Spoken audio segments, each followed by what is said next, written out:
How to use phone as webcam for Google Meet, right? So what you have to do, you have to just go to Google, search for Google Meet, and here you will be available.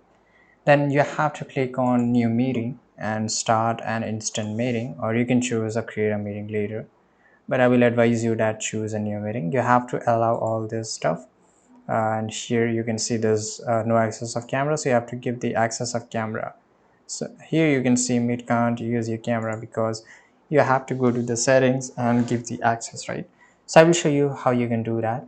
So let it just go back for now.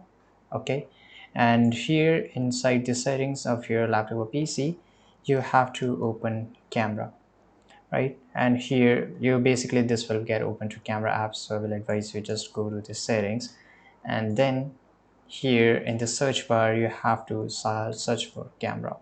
And here, as you can see here, camera privacy settings here will be here.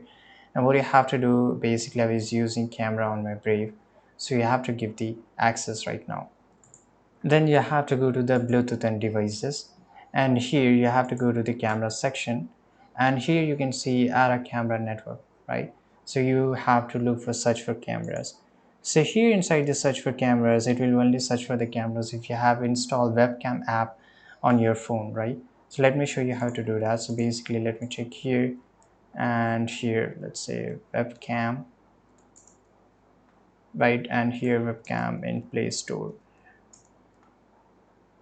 right? And this is some of the webcam which can easily get connected to your Google Meet, and you can just install on your devices, mobile devices. And here you can just go to the settings and click for search for cameras, and here the cameras will be shown here, like, and as you can see here, this is one which I have tested without, and I can just go and click on connect cameras, and once it get connected, automatically in the Google Meet it will show you the camera access, right? So this is how you can do it. I hope you found this video very useful. Subscribe.